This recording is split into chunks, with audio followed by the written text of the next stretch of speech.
back to another episode of Footballin with Ben Roethlisberger. My name is Spence, and I am joined here, as always, with Seven himself, Ben Roethlisberger. Wait, which camera's mine? Oh, yeah. That one. Oh, yeah. Okay. But Ben, we're not alone. We're not? We're not alone today. Oh, what do you mean? We have a guest? We do have a guest. We didn't talk about that last week, though. We didn't talk Where'd about he come from? Wyoming, I believe. Oh, really? All Yeah, the way? He ride his horse here?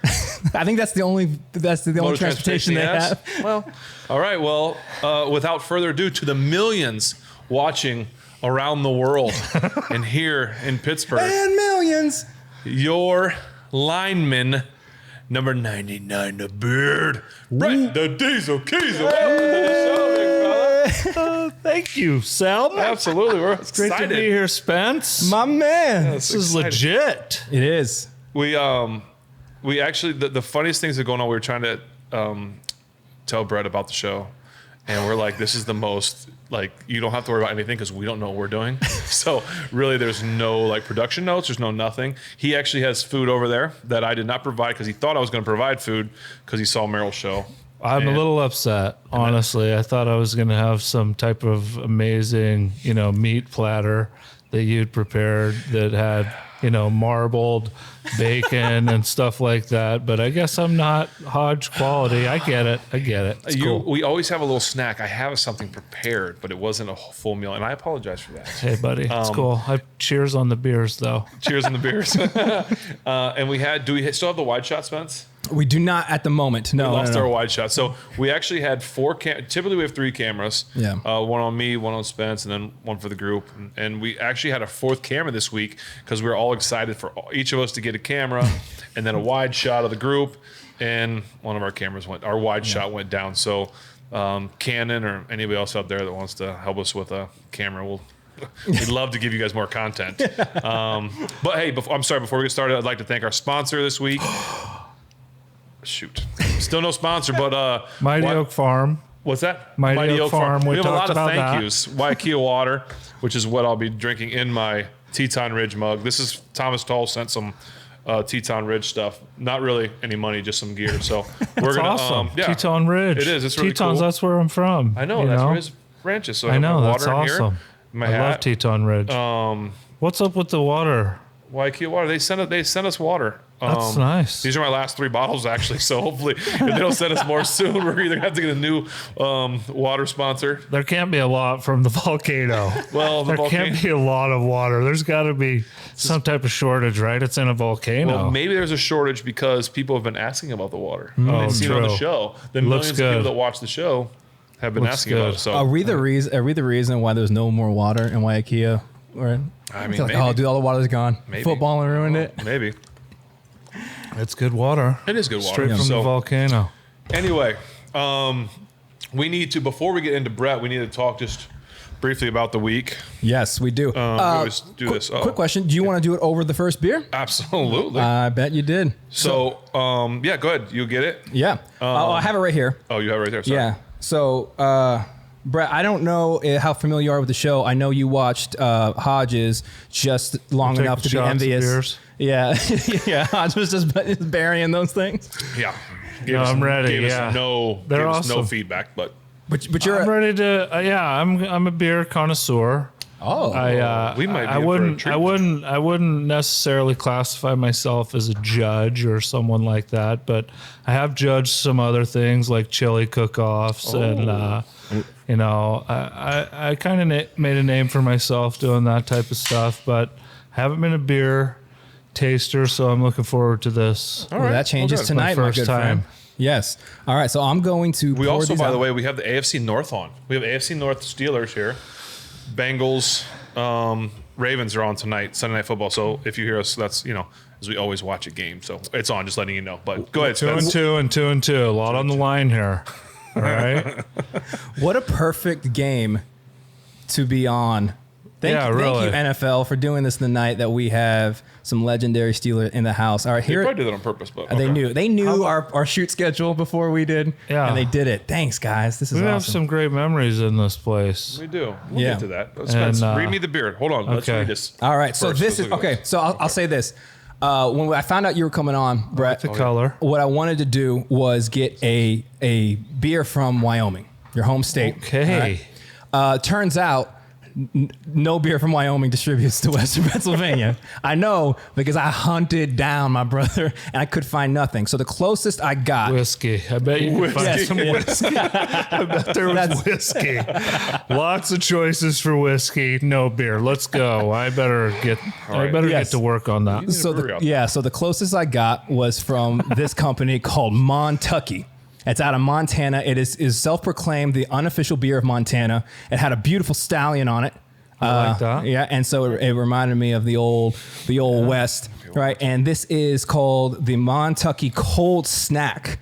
All right, the ABV is 4.1. The IBU is not there, but it's a light beer. It's an everyday drinker. And so when I discovered this, I texted Ben and I was like, I think I might have found the one to rival Coors Banquet. The Yellow Belly. The old Yellow Belly. All right. So once you guys enjoy that, just let you know it is a light beer. It's only 102 calories and 4.9 grams, which is watch our figure. Grams of carbs. Yeah.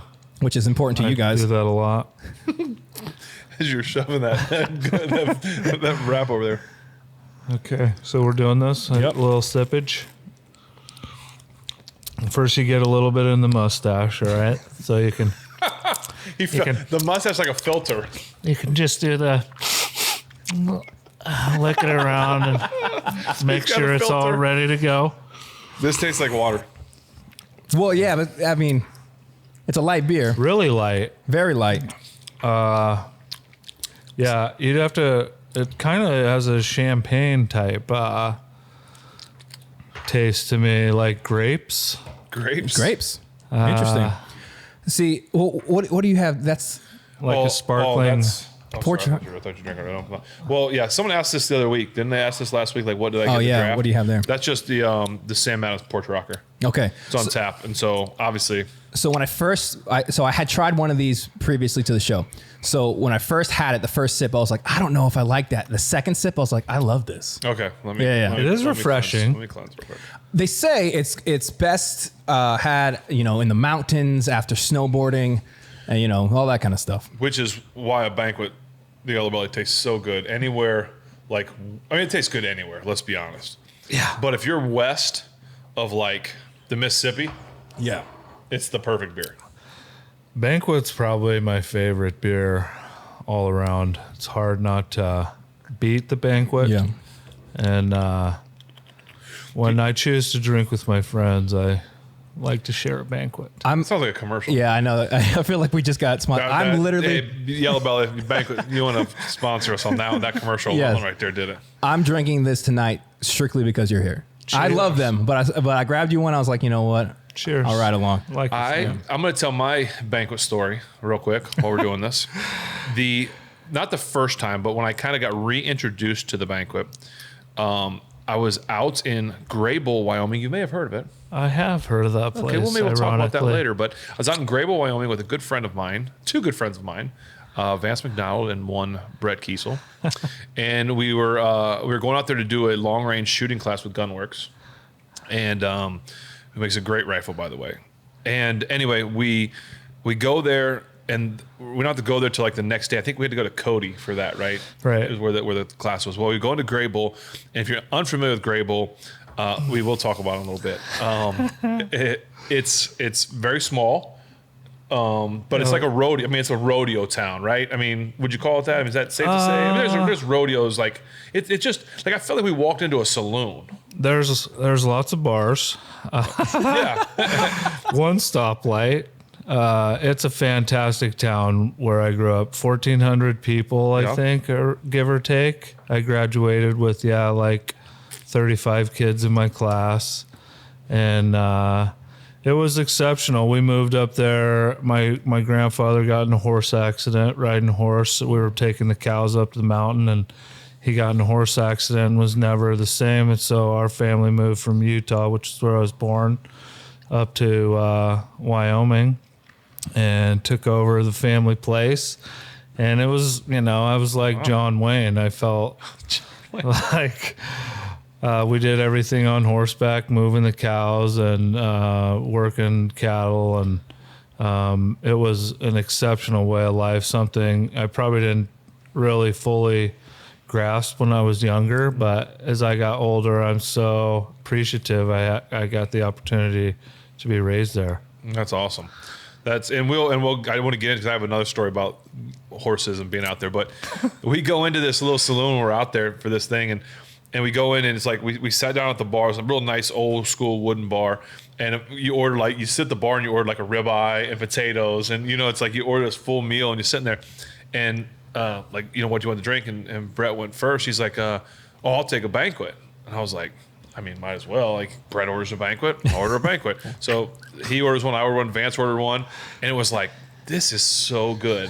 Whether it was really good or whether it was just the fact that where we were, what we were doing, we're eating a ribeye that's like, super thin, like a flat iron steak, but it was awesome, and that kind of got me reintroduced to the banquet. So thank you, Brett, because now it's one of my go-tos, so I enjoy it. But it was because I was in Grail with you. Love it. I've loved having you out there. The times you've came out to Grail have been fun times, and it's a fun place to share to people because it's really unique. It's nestled right at the base of the Bighorn Mountains. And I mean, as a kid, I just got to kind of run wild out there.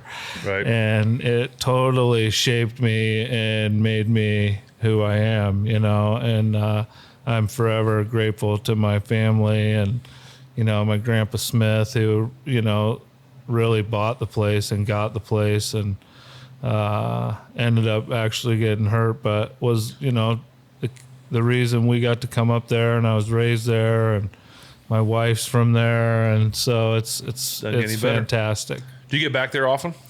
Not as much as I'd like now. I did a lot when I first, we first got married and stuff, because we're both from right there, and it was a place I used to go train.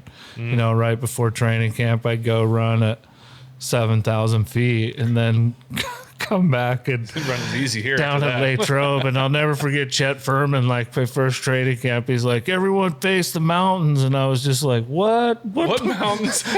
What do you mean? Laurel Highlands. Yeah, they're like, you're right there. They're behind the clouds. But it was a great place to grow up and train. And that was like when I was a rookie and stuff. I'd just go down to the old football field and run wind sprints, and I would do push-ups in the wind sprints, and because I was mostly special teams and stuff back then. And I remember Steelers TV came out and like filmed me in a day in the life or whatever, and Grail doing that stuff, and I get to training camp and they're playing it, and I saw Hampton, and he's like, what kind of training is that? Like, you're doing push-ups and then sprints, dude? That's like, what? What are you doing? I'm like, yeah, that's really kind of, what I was doing and stuff. And he's like, bro, you got to broaden your horizons, man. I was like, okay, yeah, all right. But it worked out for me. The big snack. Worked out for me. It did. It worked out for you.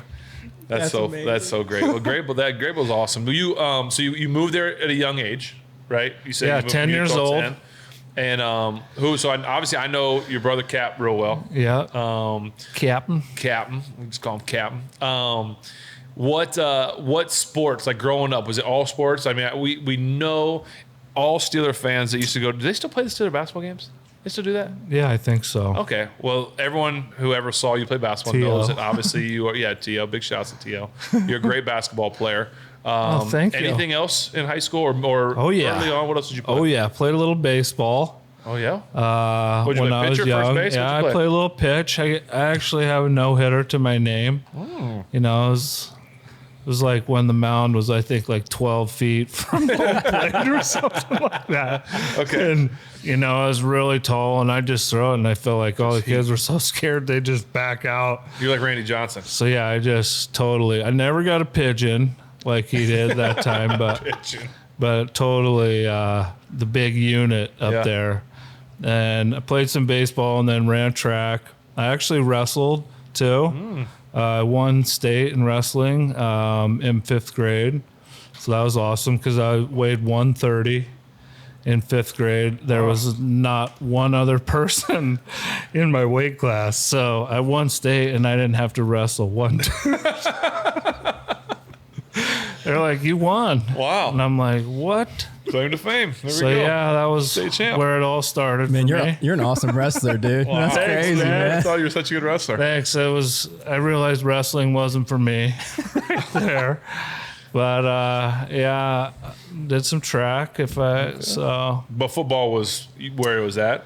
Like Football, when it came to I guess I'm asking because when it came to school, going to college, was basketball an option? Yeah, I loved basketball. Right. Basketball was what our family played all the time when we got together and had big, gatherings and feasts. We had a lot of family up there, and so we'd get together and things like that after church and after, Thanksgiving and things like that. And there would always be some type of tournament. It'd either be a big football game or a big basketball game, and you had teams, and, it was a bloodbath, too. Be honest, did Captain push you around a little bit? It was a bloodbath. Like, they used to pound on me. I'm so grateful I had Chad, we call him Captain, and my other brother Chris, because they wailed on me when I was younger. And my dad always loves to tell the story of me coming in crying, those guys are fouling me and beating on me, and I quit, I'm not playing anymore. And then 2 minutes later I'd be back out there, getting doing it again. Yeah, going right back at it. So it was such a fun childhood. I had a great family that was very competitive, and my dad and mom would always say to us, if you don't want to work on the farm, you better be playing sports. And that was kind of our way out. Not working on the farm. Digging post holes and, shoveling manure. Okay. And so Makes sense. I signed up for every sport I could, and pretty much tried everything I could. Basketball, football, track, baseball. But football was what you're going to school for. I mean, that's... Yeah, football. Even though you loved basketball. I always fouled out in basketball. Always. Okay. I mean, I was always in foul trouble. Always just struggled with the fouling. You're aggressive. That's all. Yeah. It's a little aggressive. Was it clear early on that football was going to be the one that took you to college? I would say probably I had opportunities to go either way. Okay. I could have went and I had scholarship opportunities for basketball and football in some schools for both, but football just seemed like a better path to potentially get to the next level past college. Because you didn't foul out. Yeah. It didn't foul out. You could be physical. I loved catching the ball, which is why I went to BYU, was to be a tight end. And that was where my scholarship was. And I got down there and I thought I was going to play right away. And they were like, we're going to redshirt you. And so that was kind of frustrating. And so then, you got recruited as a tight end. Right. Okay.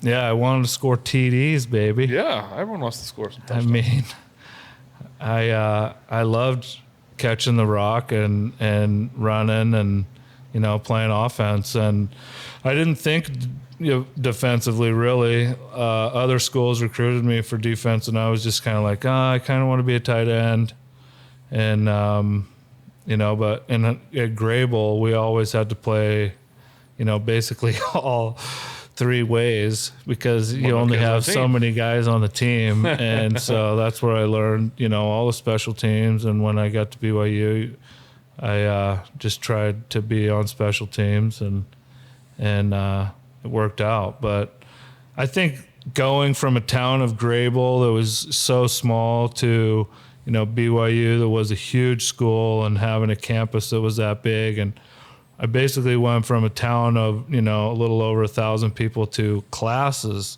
with that many people. And, I wasn't used to not playing, and I was redshirting, and it was weird. Really tough. So I kind of... Because you were the man in high school. I was okay. You're the man. I was okay for my old home state of YO. Yeah. And, I mean, I loved being able to, I'm still good friends with all my buddies back in Wyoming. And we had a tight group. Like there was a bunch of us seniors that tried to play as many sports as we could together. And, you know, that's what we would do in our off times. We didn't have all the stuff. And so it was like, as soon as we got done with our chores or whatever, be like, hey, let's meet together and play football. Let's get together and play basketball, or let's go up and go skiing in the winter or whatever, you know. Right. And it was super. So did you ever do any rodeo stuff? Did you ever ride in a rodeo, like ride a bull or anything? Yeah. Horse? Oh, totally. Goat? Yeah. Well, rodeo was big back then, you know. It's a ranch community.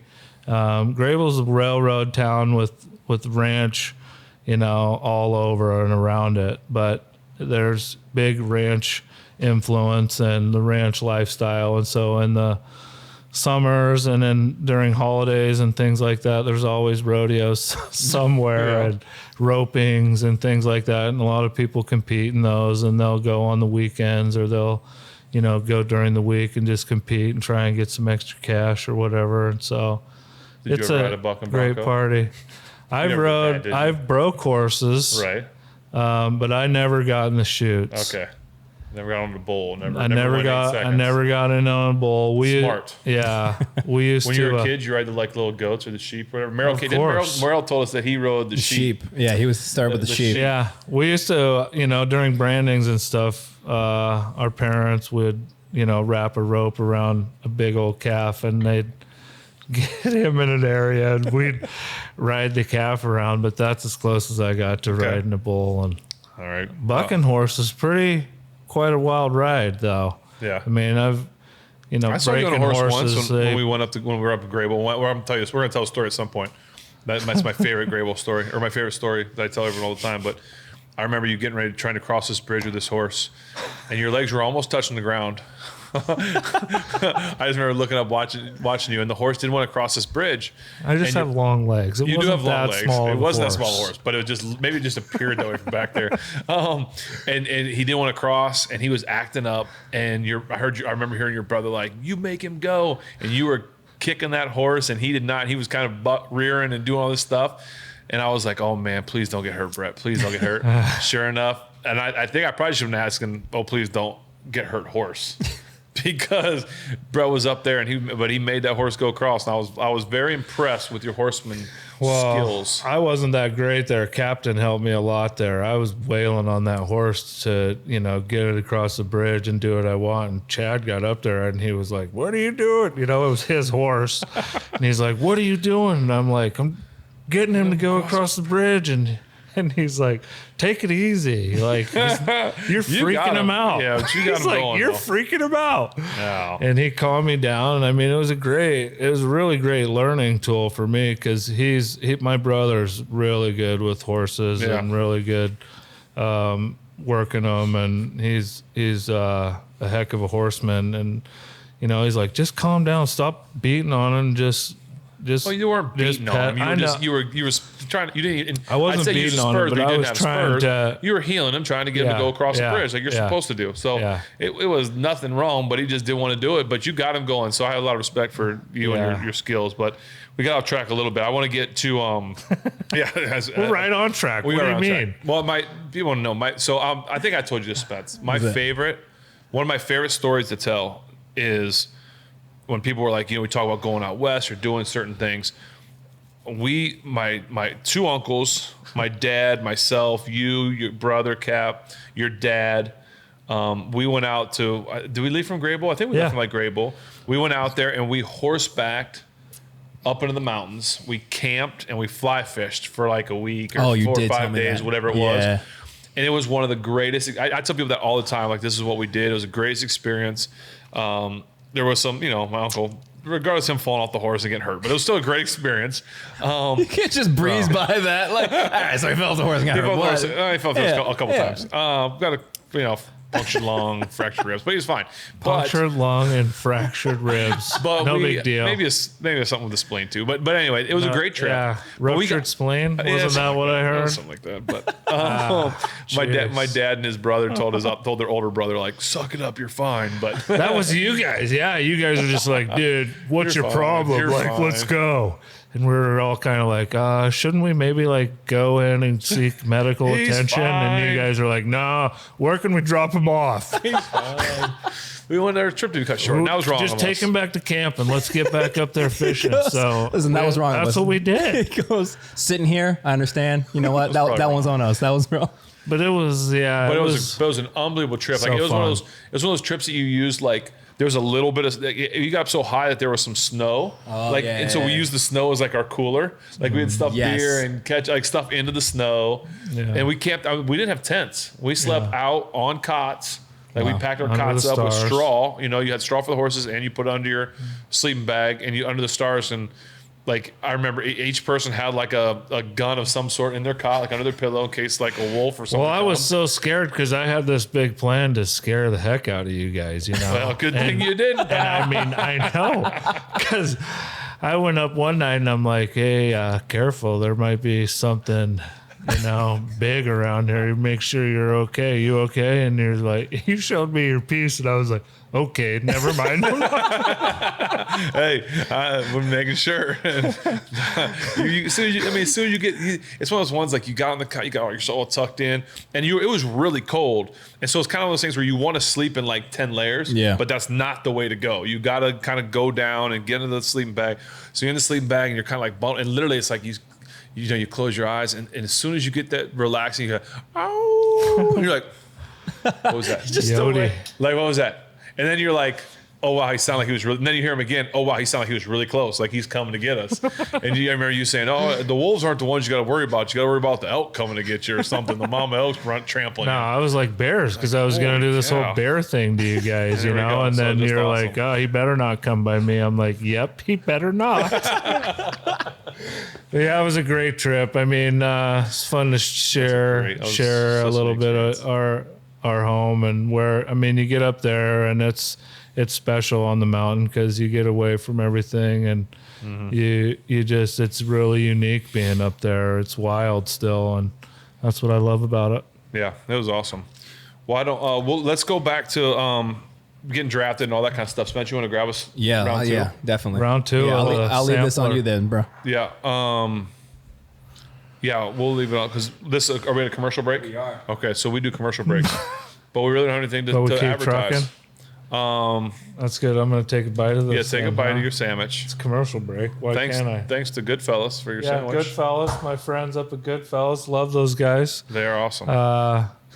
They've always taken great care of me. I used to get like this 20-pound sandwich made by them when I was playing Yeah. to try and keep weight up. Now I'm in a nice wrap. Nice wrap. Healthy wrap. Nice wrap. I got my Crocs on. I always say something about Crocs. I love my Crocs. Spence, you got your Vans? No, not today, man. I went with the Blundies. dare you? The Blundstones. These are the most comfortable boots I've ever had in my life. They're not Danners in the woods of... No, but if elk Danner though. wants to send me some, I'll wear those and say the same thing about them. too. Danner's my favorite. I had to wear those on the elk hunt because I couldn't get by without those. So I gave them... We did a commercial for them last week. Good. So anyway, back to the show. Yeah, so I'll Great say commercial this. break. Those are our That was a commercial good breaks. one. Great commercial break. Yeah, we nailed that, guys. And then we'll get talking about you getting drafted and that kind of stuff. Yeah. So prepare your mind as we talk about the beers. So I'm going to say this, man, because I think this boy. one requires an When he does experience. this is always bad. When he starts doing stuff like this. And I just want to manage expectations, okay? So here's the deal. When you were coming on, I wanted to do a whole journey. I thought a little beer journey would have been great. Start in Wyoming. Okay. Hear about your life. Oh, it's so beautiful. Horses. Montana. Oh, Close. yeah, we missed that. We ended up in Montana. Let's go to Utah. That'd be nice, right? Go to College of BYU. Awesome. The only beer that I could find from Utah It's 3.2. is called Big Bad Baptist from Epic Brewing Company. Somebody say that again? You heard me, brother. I'm talking about the Big Bad Baptist. They're out of Salt Lake City. All right. It's a double jam. And I want you to understand this, Ben.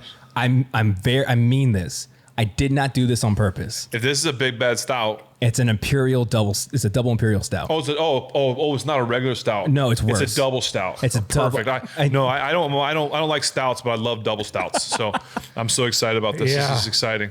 So I love this. I thought we would end up in Pittsburgh and it'd be like a cool thing. The only problem is none of it worked, and now we got to drink this. So I'm sure Epic is great. I'm sure they make great beers. I'm gonna punch you in your face. So why the double stout? Because you have me on here. Why any double stout? Why any? Because it's for Epic Brewing. It's from Salt Lake City, Utah. So this was our next stop in our journey. And I'm gonna be honest, this one's on me, folks. This one's on me. I botched this. He does this on purpose. I did not, and that's I tried to tell you. He knows I don't like stouts. I tried to.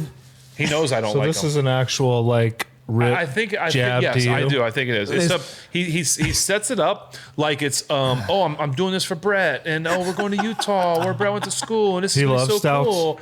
No. And he doesn't mind them sometimes. Yeah, some of them are. But I'd never like them. Look at that syrup. Oh, it's pitch black, dude. Yeah, syrupy. It's pretty. It's dude, like a. I'll pour you half glass, man. I'm telling you, I didn't mean to do this. This is the only one I could find. And he knows I don't like coffee. So it tastes like coffee. Yeah. And it's awful. Let me have a bite of my This wrap. is unbelievable. And we have a thing when we ball, we drink them all. So you have to drink it all. Okay. And I'm not excited about this. Listen, from the bottom of my heart, bud. We're not friends.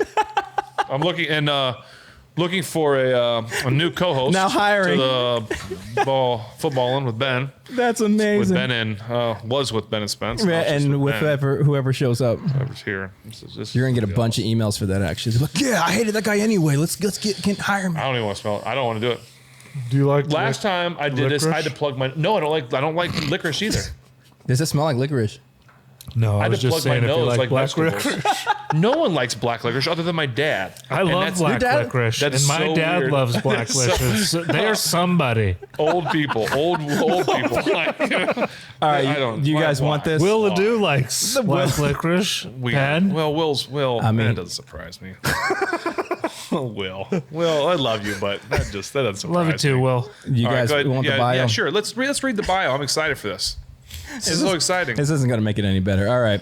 It's Big Bad Baptist Double Jam Stout. It's an Imperial Double Stout. The ABV is 11%. And there's actually a lot of history about this brewery that I could school you on about the high ABVs. I know you don't care, but if I had a different beer, you'd enjoy it. But this one, the IBU is 65. It has notes of raspberry, blackberry, and coffee together. Again, bro, I didn't. This was not intentional. Some of your favorite things. Like a breakfast on a Sunday morning, and what we like to call the most important beer of the day. Enjoy at the crack of dawn, or as an end cap to a perfect evening. We don't judge. Crack of dawn. I feel like you should judge that. I feel like who wants to have this at the crack of dawn? No judging in Utah. There's no judging. This is what you Utah people do. You Utes. All right, boys. Utes. Okay. I don't even want to smell We're it. doing this. This is so dark. So hold on. Raspberry, There's blackberry, zero chance it tastes like coffee. any raspberry. Those were the raspberry, blackberry coffee. Who drinks raspberry coffee? Oh gosh, dog it! Come on, listen, brother. Listen. I don't even want to drink mine. I want to watch you drink yours. Put the camera on him because I want to see him. Go ahead, Drake. You'll probably like it. You're probably, oh, that's so good. Through the beard, it tastes like a Bud Light. Through the beard, it tastes like a Bud Light. It's not bad. Yeah. Oh, okay. Nice job, Salt Lake City. Yeah, that's the only reason you like it. That's so stupid. What? So it's not bad. I mean, it's a little thick at the end. Boy, awesome. This is going to be so delightful.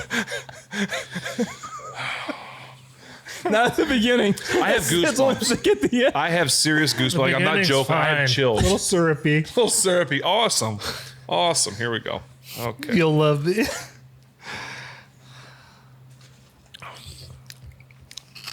Oh my God, I'm about to throw up. Oh. Really? Come on.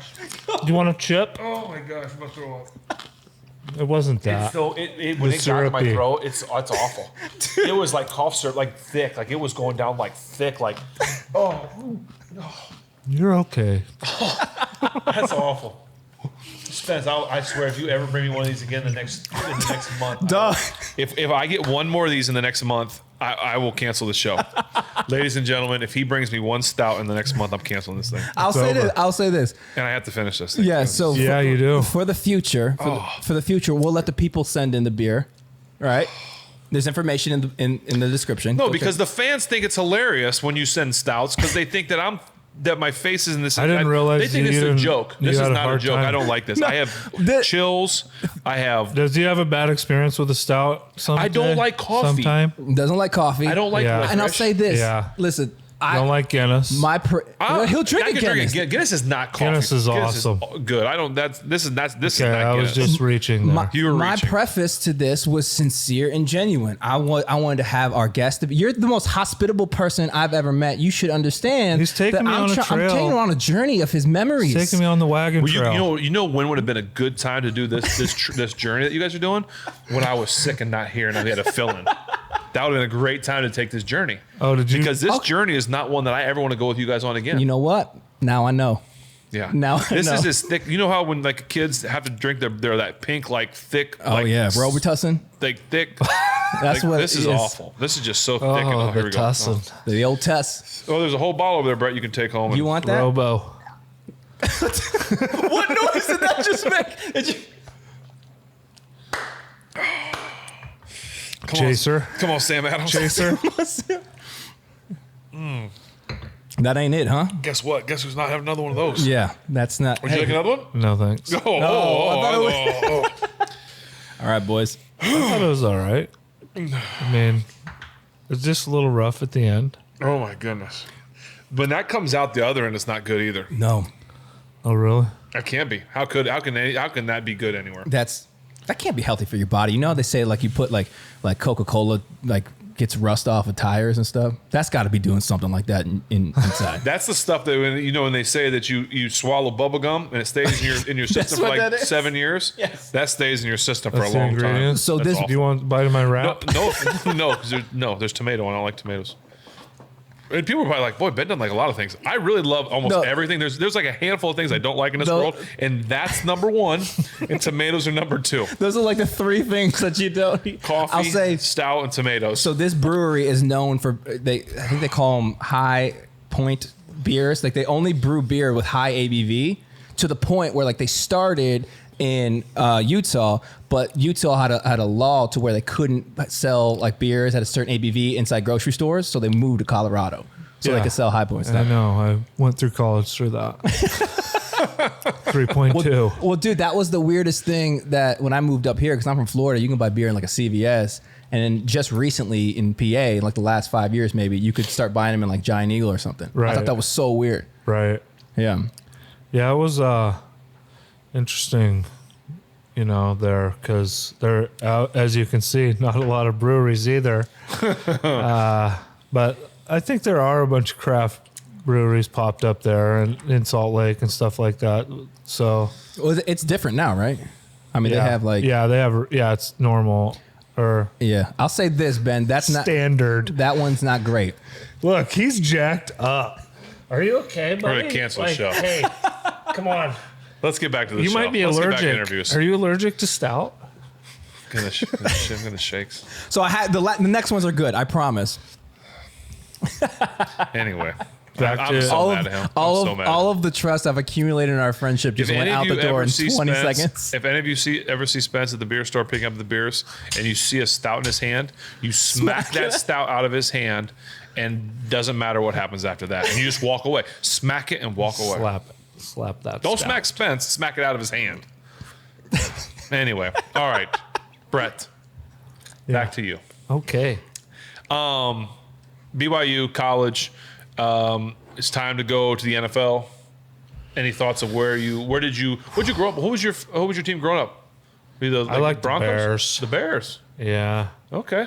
I was a big Jim McMahon fan growing up. Jimmy Mac. He went to BYU. that When I makes was sense. born there, he was a big Makes sense. deal there. And so I kind of followed him through, and then the Bears, came along, and it was awesome to watch their Super Bowl run, and whatnot.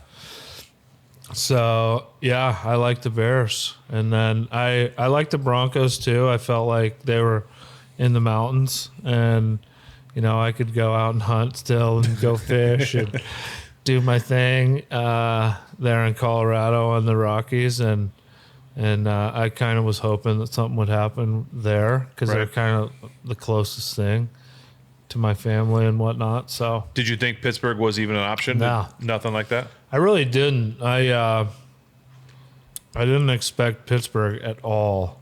I thought maybe San Francisco and maybe Denver was what my agent, nice work agent, told me. But no, I love you. I love you, Eric. You did me well, buddy. But yeah, Pittsburgh. He's from Pittsburgh, and he would argue otherwise that he kind of wanted me to come here to Pittsburgh. Of course. And it all worked out. And yeah, so when were you drafted? 42nd pick. 242nd. Okay. In 2002. Better late than never. That's right. I made it. Okay. My foot in the door. That's what the old man said to me. He's like, you can't control a lot of things. You won't control your coach or who you're going to be, working for or whatever, but you can control your effort. And that was great advice. Thanks. And that was Dad. always your thing. Like, you were a high energy, working hard, like, even not. I don't mean this in any disrespect. Not that you weren't the most talented. Because obviously you were very athletic and very talented, but you were always a high energy motor. Like you were gonna hustle every single play, and that, and obviously it shows too that you started on special teams, right? I mean that was what you did predominantly when you got here, right? With special teams, sure. And because where a lot of guys I think today could look at the opportunity that you were presented with and pout, complain, shut it down. And not give everything they have, right? You decided to take the other road and say, I'm going to give everything I have to make this team. Did you basically make the team through special teams? For sure. Okay. Mitch told me every day I was getting fired. I mean, Coach Mitch, your D-line coach. Every day. Yeah. Every day. 99, you're gone tomorrow. Just like, geez, okay. But it motivated me. Right. And, I had a really hard time. I was an outside 4-3 in college, and I had a really hard time, adjusting to a 3-4 defensive lineman when sometimes we're down on the center, sometimes we can be on the guard, and sometimes we're on the tackle. And I had a really hard time with that because I always just like being out on the edge, just running the edge and holding the edge and keeping contained. Like being an athlete. I thought that was better. You get down there with the big uglies down there in a center guard position. It's gory down there, and you can't be a cupcake in the trenches down there. You gotta be a tough guy, and you gotta be willing to go around because every single snap, it's brutal. Those guys are big and they're going at it. And, I had a hard time coming here doing that. And so I was like, where else could I do something? And I could always run. All right. And, so when we would do, speed drills and when we would do conditioning at the end of the practice, I always tried to lead those. I always tried to fly out and get out in front and just try to be noticed. And that, I think, gave me an opportunity on special teams. And when I first made the team, even, I didn't dress like the first 8 games. I remember Chet coming to me, and I'm all pumped up. We're Monday Night Football in New England playing the Patriots and all this stuff. And I'm like, this is going to be great. They just won the Super Bowl. We're about to crush them. And Chet comes to me in the hotel room, and he's like, and I looked at him. I'm like, nope, I'm great. I feel good. I'm ready to go. 2 thumbs up, Chet. And Chet's like, you don't get it, do you? And I'm like, get what? And he's like, you're down. I'm like, I'm down. What? No, I'm good. I'm up. He's like, no, you're not dressing. I was like, I'm not dressing for the game. Oh my God. I had to call all my friends. Hey, yeah, it's me. I guess I'm not playing. But, I worked my way up and Had to motivate you. Yeah, it did. It totally did. And got my first opportunity against the Bengals at home, and showed up, got a fumble recovery and a few tackles on special teams. So nice. Never looked back. Well, that's awesome. Special teams. That's what you see, guys. All you young athletes out there that maybe don't get a start or don't get to play the position you want, take it from the guy right here who played a long time in this league. Find a way to hustle, do what coach says, shut up and just play, right? And you'll get your shot regardless of what that's going to be. So what would you say, like, as we're watching the Bengals at the Ravens, because the Ravens is one of the places I said was one of the, like, my kind of most and least favorite places to play because it was so loud and they were so good. But give me your, like, least and most favorite place to play in the NFL. My least favorite was probably Cincinnati. Was that because of how bad the turf was? Totally. Yes, I agree. I didn't mind playing the team so much. They had some good guys on the team. I really felt like, for the most part, they were real, there was some respect there, and I felt like we had their number. Yeah. And so, but the turf there was just so bad. It was seriously just like a piece of concrete with a little bit of rubber flakes on it. And I can't believe those guys, I mean, they practice on it every week. All the time. They got to play on it every other week. I hope it's better now. Well, I'd love to get as you open that box for us, I'd love to get your thoughts on this. Right now in the NFL, it's all about concussions, which I know that it's been about that for a long time and whatever, but it seems like right now it's really been, amped up, maybe because of Tua and this, that, and the other. But I saw today, I mean, I think there were 2 Steelers, at least 2 I can think of, got concussions. I saw a Saints receiver catch a ball, and he had it until he hit the ground. I want to ask, do you have, because I have an opinion on it. I'd love to get your opinion. And I don't know the numbers or the stats behind it, so I can't speak educatedly about this, so it would just strictly be my opinion. Do you think the turf, the field turf, and I know field turf is its own brand, so I should say artificial surface, do you think the artificial surface has anything to do with more injuries or concussions? Because to me it seems like I said, uneducatedly speaking, it seems like more guys are getting banged out on their heads because their head hits the artificial surface than it does on grass. Any thoughts on that from you? I definitely 100% believe that grass is safer and better. But it seems like it has become, for whatever reason, obsolete, even in the high school level. A lot of the high schools have field turf. I think grass is the best playing surface ever. I like getting muddy. I like rolling around in the rain.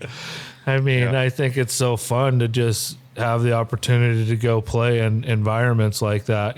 Turf kind of takes that away, and it's easier to maintain, and it's easier for a lot of things on it, make more money on it. I definitely don't think it's as safe as grass is. 100%. Yeah, I'm as you can tell, I'm the same way. And I was the same way growing up in high school. We never saw artificial surfaces. It was grass all the time, and it made it the nostalgia of high school football with the band, the popcorn smell, the lights, that grass, like all of that was what was special to me about high school football. And nowadays, you're probably hard pressed to find grass, like actual grass fields. I don't think. But I'm the same way. Like I was so glad that Heinz and now Acrisure stayed grass for, it's one of the places. Baltimore went back to grass from turf. And Are you serious? Yes. And I understand that they, know that. Yeah, they did. It's super excited about that. But you're right. It seems like there's a lot more injuries, both knees, like shoulders when people landing on it. I like I said, I don't know the numbers, but it feels like there's a lot of issues on that stuff. So, like I saw some of those today. So I hate that, but I always loved getting hurt. Playing down here at Heinz or Acrisure now. I don't know. I always say Heinz just. I know we kind of keep saying it too. going down there and playing in November, December, when the high school playoffs are going on, you're sharing the field with Pitt. Like a lot of times the field became, rough. Unbearable, yeah. And our cleats, like what size gauge were our cleats, bro? Yeah. And, it was like if you got stepped on wearing those type of cleats on your toes by Willie Colon or Casey Hampton or Aaron Smith, like that's going to leave a mark. Oh. So, but it was, weeks. I think for us, we loved it. We embraced it. Guys would always just kind of celebrate it. Like, this is Steeler weather. This is what we're made for. This is what we practice in. This is what we're going to play in. Yeah. And it was, I appreciated that about being here. And really, I think the Rooneys got that from the players. They just kind of went to the players and was like, what do you guys want? And the players were like, we want grass. Yeah. And I think they're like, players okay, definitely it's want grass. It. Yeah. I mean, it's pretty awesome. Yeah. There's no doubt. What about, I know we have some fan questions too. I don't want to interrupt, but what about favorite play? Was there ever a favorite play that whether you were a part of it or you saw that something happened? We talked. I talked a couple weeks ago about because the fans asked me about like give me a James Harrison story, Troy Polamalu story, and those guys were a part of two of the greatest plays I ever saw, and then obviously me being a part of the Super Bowl pass to Santonio, but obviously James's interception in the Super Bowl. I thought Troy, when he has that interception where he puts his hand under the ball at home, I think against Baltimore, or when he jumps over the line. I mean, some of those plays, was there, even before I got in, was there ever a play that you saw or can think of that just made you say, like, holy cow, like I'll never forget that play? Yeah, well, I am great. I made a couple. I mean, there are a few that really stand out to me. Obviously, I love the play in the Super Bowl, just recovering the fumble, just recovering that ball and knowing that the game was over, knowing that was it, especially with the ebb and flow of the game and how things turned out near throw to tone and, having to go out there and make a stop. And just when, bro, when the confetti drops, it's the best ever.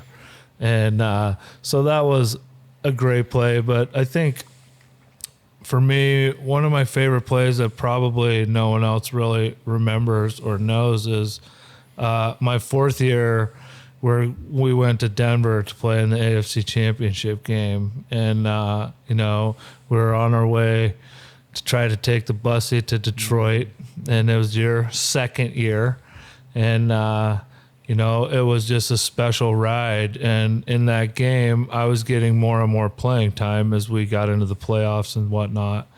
And, that game meant a lot to me just because it was, excuse me, it was kind of the closest place to home. Right. I knew a lot of people that were big time Broncos fans. And, obviously having all my family and friends kind of come to that game. And I made a couple big plays against Jake Plummer and sacked him twice, and one was a fumble. And the fumble kind of sealed the game. Like, you handed it off to Bussy, I think, next play, and he scored, and it was like lights out. That's like over, yeah. No way anything was going to happen next. And just because I think that was for us the first one. Knowing that the next step was the Super Bowl and how we made that. Hold on. I gotta Getting choked up about it. I'm still eating. I just had a little froggy dog. That's the stout. That might have been the stout. It's coming back, man. Yeah. Jeez. Yeah, but just going to the Super Bowl, knowing we were going to Detroit, knowing that we were making cool. that happen was, one of my favorites. Awesome. That's good. Spence. Yes, sir. Let's let this man. My man. might need to edit some of this. I think that was just the beard. That wasn't even. Don't even need. Yeah. His mustache hair kind of went in there, maybe. So we do have a couple things. There are a couple things I want to cover before we wrap this up. Obviously, we do need to talk about today's game. So as we're sitting here right now, it's Sunday night, and the Pittsburgh Steelers just lost to the Buffalo Bills in a fashion that has not yet been seen in Pittsburgh since 1989. So I'd love to have some insight on that. If you guys want to dive into that. Were you guys able to watch the game today? I did watch it.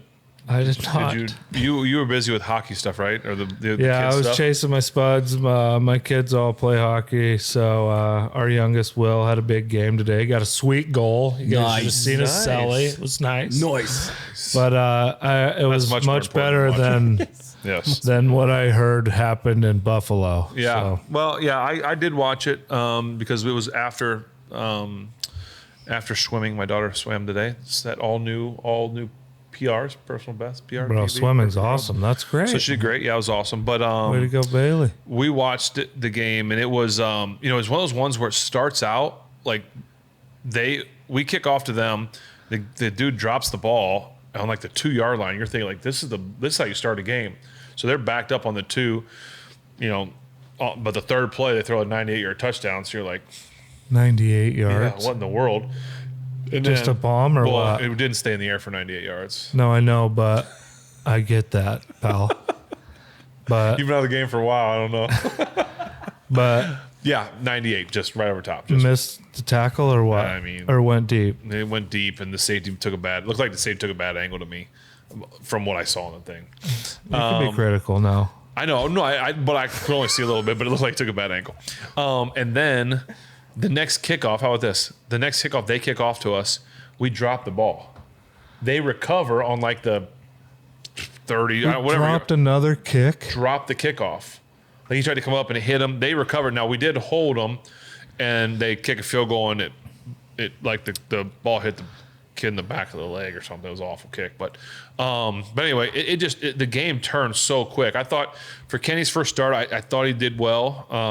Sustained some drives. Obviously, only 3 points is not what you want. He had a bunch of completions, a lot of yards. I thought there was some plays that could have been made out there, but it was just. It was a tough game. But remember my prediction. Yeah. My prediction at the beginning of the year was Josh Allen wins the MVP and the Bills win the Super Bowl. Yeah, I like Josh Allen a lot. And today, Josh Allen is Player of the Week. I'm just going to tell you that right now. And the Bills look, even with all the injuries they have on defense, they look unstoppable. Like even if the Steelers would have played a great game, I don't know they would have beat them. Like I don't know they had the capacity today. The way that the Bills played today, they're championship caliber type. The way they played today would have been really hard to beat them. But it just looked easy. I mean, literally every time Buffalo had the ball, it looked like they were going to score. It was just RPOs, throwing deep. One play, it was the craziest play I ever saw. Minka intercepted the ball. Like the guy one hands it, he brings it in, and Minka and him are both right here, like fighting for it. And at one point, the receiver kind of like lost the ball or something, and Minka had it. So when it happened live, I was like, we're like interception, and somehow the dude like pulled it back away from. It was the most bizarre thing I've ever seen, and he scores a touchdown with it. And it's like, wait, what? And so just like everything that could have went wrong, I felt like went wrong today. Just whether it's injuries, I mean, guys getting hurt, with head stuff. I mean, and it just was an awful game. I mean, 38-3 maybe. I mean, one of the biggest losses in Steelers. I mean, it's got to be Mike's biggest, and that's a tough one. And it just doesn't get any easier. I mean, they got Tampa coming in next week, and I think Tampa won today. Did they win? Yeah. I didn't catch that game. So how do you bounce back from that? Because that's not only a loss. That's not like saying, "Hey, man, we didn't pull it out this week." That is like it's a whooping. Yeah, that's a tough one to bounce back from. Well, I don't know. You answer it too, but what I would say if we played a game like that, now it's different because they're now 1-3, 1-4, whatever they are. 1-4. 1-4. Whatever they are. Like typically, it's like if you have a game like that in the middle of a season, you're like, listen, we just got whooped. And you don't even watch. You almost don't watch the film, right? How many times you got to the point where you're like, "There's no need to watch this film. Let's just throw that out, get rid of it, and move to next week." Rinse it. Like, that was trash. It's fine. Yeah, like we know what it just happened. We're done. Yeah. But at 1-4, I don't know that you can just sit there and say, "Hey, let's wash our hands of this and move on." Like you've got things, you've got issues. You've got to figure out your issues. Yeah. I think right now it's on both sides. I mean, obviously they scored 38 points. The defense didn't. There were no pick sixes.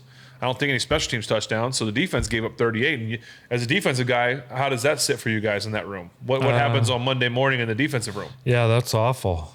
That's the worst of the worst. Yeah. When you give up a record amount of yardage, I mean, there's been a lot of football in front of you that's happened. You don't want to be giving records out on that side of the ball. For those types of things. You want records for other things. Right. So it's a tough one to swallow on that side. And I know, they're disappointed. I know that they, I'm sure, have to get this fixed right now because you have no time when you're playing. You have no time to feel sorry for yourself or to cry. You gotta find a solution, and you got to find it right now. And it's Steeler fans. We've all been so fortunate to have you, and well, thank you. And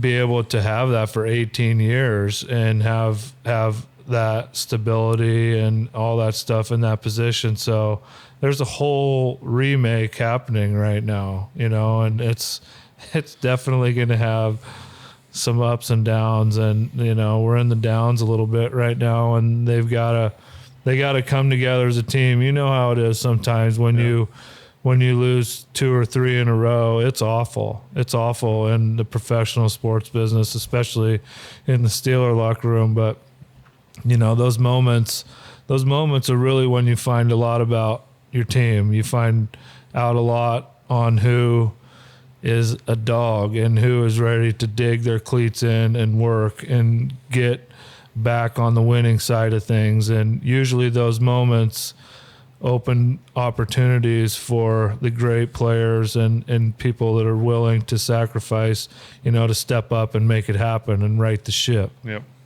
Someone's sacrifice, no doubt. Yeah, I think you see a lot of people, chucking it up as a rebuild year, right? So as a rebuild year, would you say it's still a little bit too early to say if this season's salvageable, or do you think this is going to be the trajectory of where we're going? Well, it's going to be tough, especially you lose the best player in the world on defense as well. It's going to be tough, and it's amazing. You think about how many games and how many plays that kid impacts in the outcome of a game, and TJ's like a freak. You have him and he can be a game wrecker and a game changer, and it opens up so much more for everybody else. And now that that's gone and others are gone for injuries or whatever, guys that you couldn't double now are getting doubled and sometimes tripled, and and they've got to get some rush. Like, it's all about getting to the quarterback and things like that. And so I don't know, man. It's a tough spot that they're in right now, and I definitely think they're going to be rebuilding. They have to. I mean, you have a franchise quarterback for 18 years and you draft, a number 1 pick. Like, you're rebuilding into that system, into what this kid likes and how he's going to do his business. And I really like the Pickett pick. Like, I'm pulling for him, and I really think he could be tough. And he fought today. Yeah, I mean, he's a fighter. He's a tough kid. I watched him in Pitt. Like, he's tough as heck. And every time a player gets drafted to take away or to do your job that you did for such a long time, it's super difficult. It's super weird to watch. We're all kind of, so used to, like, when you're playing, going out there and doing it. So how's that going for you? I mean, this is your first year, like, not playing and not being out there and kind of watching from right here in your sweet bar running podcast. Yeah. No, it's been I've been good. It's I was going to ask you too, like, what was the transition like? But I think I knew I knew that the Steelers didn't want me back after I had one more year, so I knew that was it. So I knew my time in Pittsburgh was up. It's just a matter, did I want to go play somewhere else? And I couldn't see myself in any other jersey. And so I kind of knew going into last year that most people don't know this, but I knew that it was it because I knew, again, the Steelers weren't going to have me back again. So I knew that it was, I was preparing for it, And I think, if when most people ask, like, what do you miss the most? They say they miss the locker room, right? They miss the brotherhood in the locker room. And that's one thing you'll always miss. But I think I almost didn't have that my last year anyway, because I didn't have Pounce, I didn't have Dave. Like, all those guys were gone anyway. The offensive locker room was so different. I mean, I loved making new friends. I loved, Pat and Deontay and Chase. I mean, there's a lot of great guys, Dan Moore, some guys that I really enjoyed getting to know. But the guys that you played with for many years were all gone. And so that made it really hard. There were obviously still some guys on defense, but not having those guys on offense kind of made it for me like, okay, the locker room was different anyway. So I kind of knew it and was mentally preparing myself that I knew it was it. And so, it was tough. But now that I'm done, I'm chasing kids around so much, and doing all those things that I don't miss being beat up. Yeah. Like hurt. That part. Oh, yeah. the not hurting. The pain. It's so amazing that you don't have to deal with that. Kind of a physical sport. It's kind of physical. So that part of it, I'm good with. So I'm in a very, very good place right now. Yeah. Well, you have a great family, and I mean that's the nice thing when you get done is they kind of have to adjust too. They have to adjust to you kind of being around all the time and. Aren't you going to work today? Exactly. Like, not that Ashley or Sarah have ever said that to us, but never. They've probably thought that. Yeah, well, it's an adjustment for everyone because 18 years, buddy, that's a long time. And you had a Hall of Fame career, and you were a big reason why. And I mean, I remember us saying that way back when was just, we knew we always had a shot. Because we had Sal, so it's gonna be hard. It's gonna be weird, and it's that way for I think the Steelers right now. Yeah, they just don't have that cohesiveness that you need right now. And when one phase has a great game or is playing well, the other two are not, and it's got to be all three. Yep. All three got to roll as one, and all three got to be together. And hopefully this gut checks them and gets them. They need to playing stellar football the way we know it should be played. Spence, will you get us another beer? I will. We need to do that, and then we're gonna go to commercial break. We're long overdue for our commercial break. We are. Okay. We're gonna do one more beer, and then I have a little surprise from my garden for you. Oh, a little gift. And we'll just kind of end this thing. Little gift. Little gift. Yeah. Gift for him. Yeah, we do. We do have some fan questions that we can land this plane with. I think that would be. Yeah, let's finish it that way. You okay to stay with us for a little longer? Sure. All right, great. Thanks. I don't know why that was. You're welcome. All right. Yes. Thank you. Is it on me? It's on you. Yes. This last section of Footballin with Ben is brought to you by. Give it to us. Keep waiting for something good. Right. Oh, Bridgeside. Hey. Great sandwiches at Bridgeside. Thank you. Yeah. Oh, and I should say this actually. When I was on the quest for the journey of Brett's life and beer, I went to Creekside. Oh yeah, thank you. Creekside, yes. So here in Sewickley, we went to Creekside, and they were an awesome help, man. They always help us with pulling these beers together to develop this show that we are able to do every week. So thank you guys, man. If you guys are looking for awesome beers, go check them out. They don't pay us to say that because no one pays us to say anything here. But it's always a good experience. Super rad people. Go check them out. Tostitos. Shouts out Tostitos. Tostitos. You're not even in frame. You're just eating chips. Sorry. Hey, man. This is just the kind of show we're running Spence, here, folks. Before you do your thing, Yeah. I'm going to do this real quick. All right, go for it. From the garden, you guys know how we do it. Hey. Banana peppers. Hot banana peppers. Banana peppers. Hopefully you like just a little bit of spice. Not much. I like some sweet heat. Okay, so we're going to do this. So we're going to have some of these while we do our thing. But go ahead, Spence. Sorry. Yeah. These are from our garden, though. So those are banana peppers, just to clarify. That you Let me get something. Yes. Oh, yeah. Yes. We grew them, and then they've been pickled. You pickled them? Almost. You grew them, though? I did grow them, and I picked them.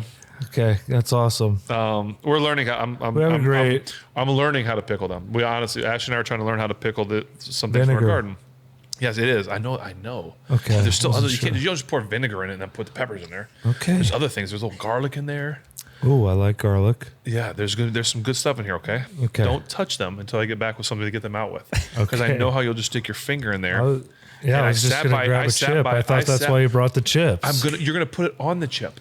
I'm gonna get it out. I know. We use the chip. You dip it in. No, because then the chip will break. You drink the vinegar. You don't drink the vinegar. Oh my goodness! It's the beard. All this beard stash just went in the peppers. Deal? No one's touching. You don't drink the juice. You can't. There's 4 or 5 hairs that just will break in there, and then it just sits in there. Okay.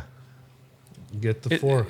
I'm gonna get something for you. Okay. A knife? Here, no, got a knife. I know. I was gonna get a knife too, but I thought that was a little weird too, because you might have gutted an animal with that. No, there's no guts on this knife. Goodness. All Okay. right? Be honest, though. There are guts on there. You're gonna eat it without the chip. Hand me a chip. Oh, excuse me. Trying to keep my mic here. The chips are so far from you. It's so hard for you to reach. I think it was more work for me to reach that chip than it was for you. Okay to have this right now? Is that? Yeah. Okay, go. Yes. That's This good. is so difficult. Yeah. It's unbelievable. Hey, Ben, I was going to get something. You want to do the right thing? I'll take Leatherman. one of those. Oh, that's good. Leatherman. Okay. Oh, yeah, word. yeah. Oh, yeah. We'll do another commercial. All right, Spence, give us a beer. Let me get one of those. Hey, let me get one of those bud. peppers though, real quick. Good. Oh, yeah, I'll bring it back. So this jar's for me, or we're eating this all right now? Yeah. Hey, would you really drink that? I have. Yeah, I would drink that juice. Is that what you said? Oh, again, Yeah. every episode. Can you put the camera on, please? Yeah, you're on it. Every episode, there is a something that is said that will never be repeated. Yeah. And that was what is going to not be repeated ever again. I will drink that juice. Just don't. Okay? Why not? Just don't. Give me your knife. Please. All right, Spence is going to Yeah, I got I'll you. drink this juice. All right. All day. Oh, I can't do that. The nectar of the gods over there, Coors Banquet. Okay. All right. I have a jar for you to take home. And I have another gift for you to take home, too, for being a guest. Thank You're you. actually going to be the first guest to ever get something to take home. Really? Yeah. Ha! Lottery. All right, go ahead, Spence. Sorry. This has gotten a little out This of is the control. greatest episode of all time. All right. Hold on. It's a little spicy. Those are good. Yeah, the like one I those had a had lot. like hella seeds in it. It was like all the seeds in the whole jar was on my chip. So, all Is right. that where the spice comes from? The seeds, you think? That's what they tell me. I don't know. I know. Not those Brett, peppers. Those are listen, brand man, I know nothing. I'm just sitting here repeating things. I'm reading stuff. All right. So the very last stop in our beer journey of your life that went so poorly ends in Pittsburgh. Now, fortunately for us, we're in Pittsburgh, so I was able to acquire Pittsburgh beer. This is a beer from my favorite Pittsburgh brewery. All right. Now, this is not my favorite Pittsburgh beer. I've not had this one yet, but it's from a brewery called Cinderlands. Oh, I like Cinderlands. Thank Yes. you, Cinderlands. You guys are awesome. Yes.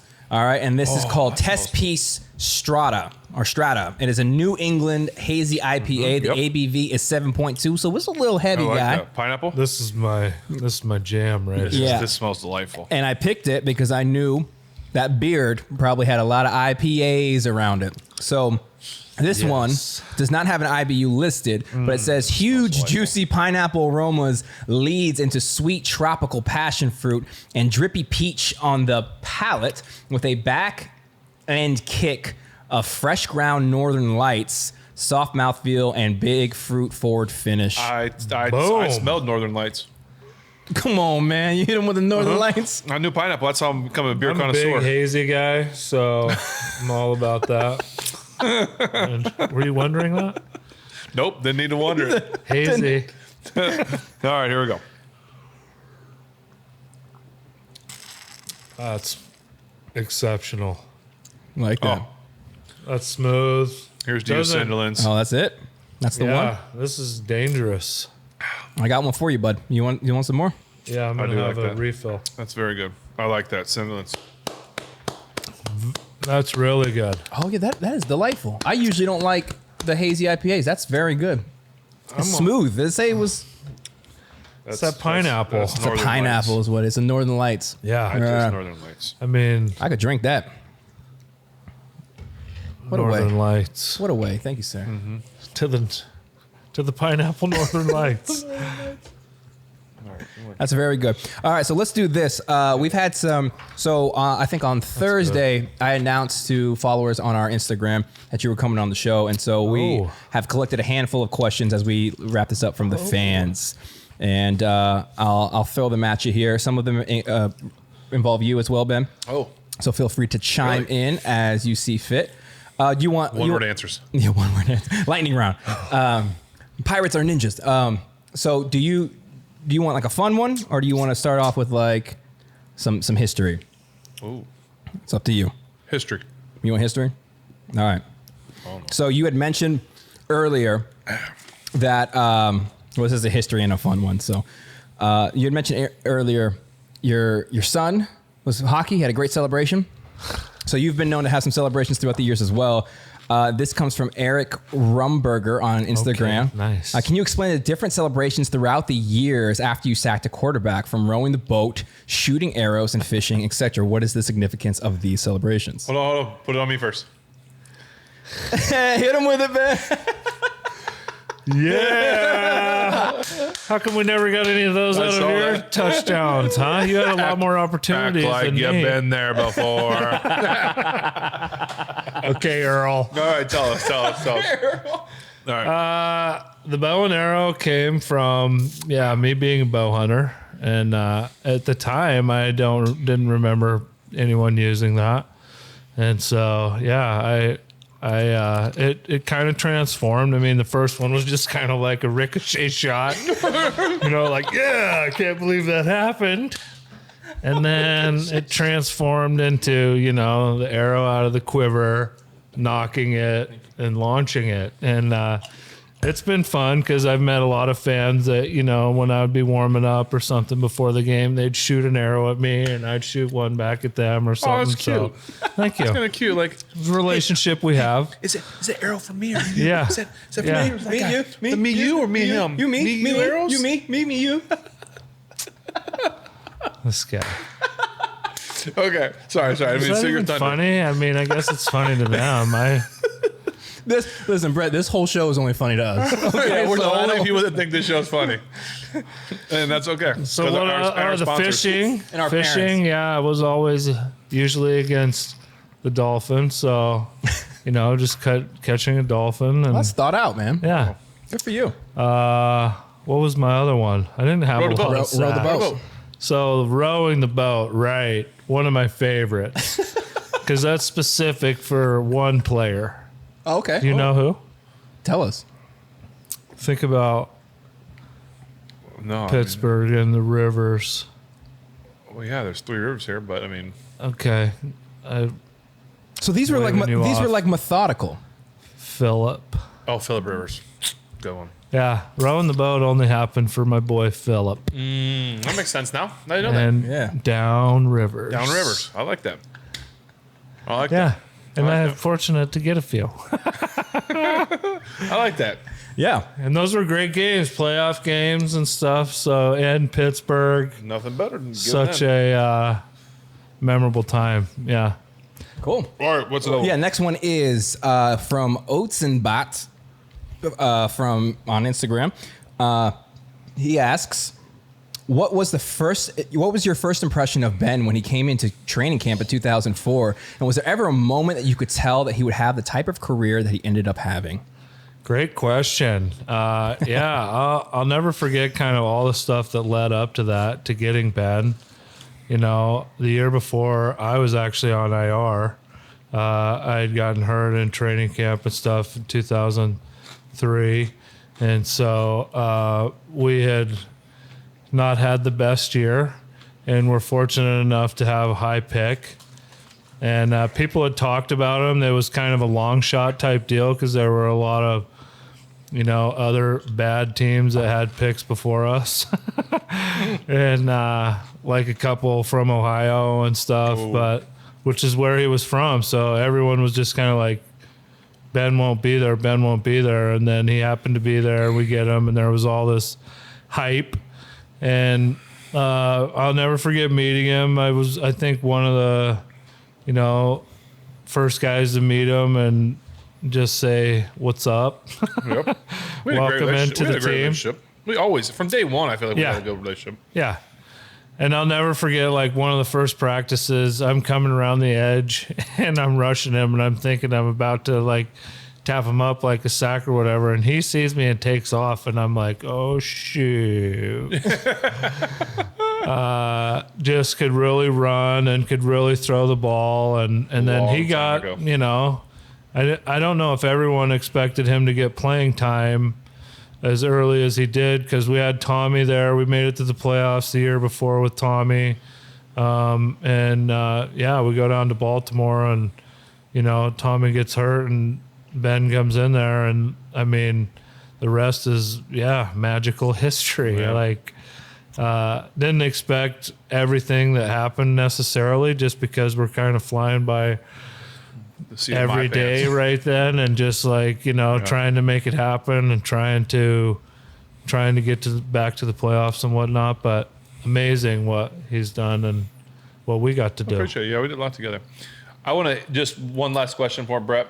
Yeah. And then if we want to film whatever, but I want to give you a quick minute just to talk about the farm. If you want to talk about the Mighty Oak, whatever you want to hit on that. So you want to hit on anything that year? Oh, well. Quick minute. Yeah, I love my farm. There was some fan questions about that. They were very curious. Yeah. So they go for it. They want to know. Give me what's Brett Ben doing has now? had many invites to come up to my farm. He so far has not made it up there, so I want to get that out there. That's what you're leading with, huh? Okay. He kept saying that he'd come and has not. I'm ready. So we'll see if he takes that big jump. Going tomorrow. Comes up there.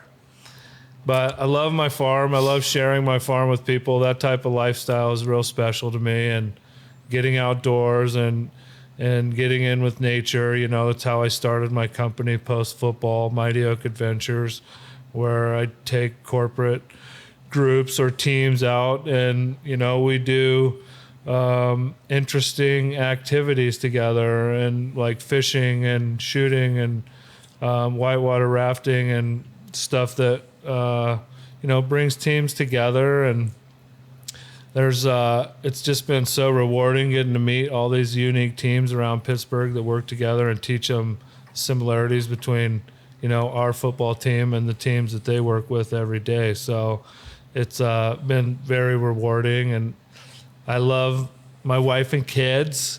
I have 3 great kids that are my passion and love, and kind of why I chose to do that company is so I could be able to go to their hockey games and set kind of my schedule and be a good father that I hope they think I am. So it's just been a dream come true, coming to Pittsburgh in 2002 and being able to play for 13 years and meet so many great people and teammates that are my brothers for life. The battles and struggles and ups and downs that we had together playing can never be replicated and duplicated, and it's forever. It's such a blessing. I'm so grateful for it, and being able to stay here post football and raise kids here in the black and gold is just a dream come true. People that I meet ask me how I'm doing. I always say I'm living the dream. Yeah, that's awesome. Well, is there anything else we need to do, Spence? I mean, I'd love to just wrap this thing up at some point here soon. Yeah, man. Yeah. So, we just so off. We're wrapped. We don't even know. Yeah, we don't even know. Our production schedule's pretty on point. Yeah. Well, let me ask one more question, and then we'll land this plane. I'll kind of sign us off, and then we can go from there. So, I think you had mentioned it earlier, how you knew there was a moment in your career you're like, you know what, this is gonna be the last year. And I think that's a significant moment. Joshua Medina from Instagram asked a similar question for you. It was towards the end of your career. Was there a specific moment that you knew this is when I'm going to retire? Did you, like, even in your last year, did you know it was going to be your last year, or was there a moment even before that? I thought I would keep playing. When it starts to wind down, it's hard. It's really hard, especially when you're in the position you're in as a captain and as a leader, and someone when you're playing where you feel like when you watch around, you're like, well, he can't do what I can do and he can't do what I can do.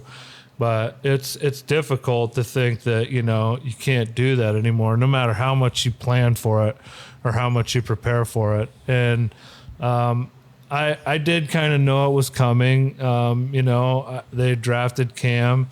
I was fortunate enough to have him in my locker room and in my meeting room for 3 years, I think, or something like that.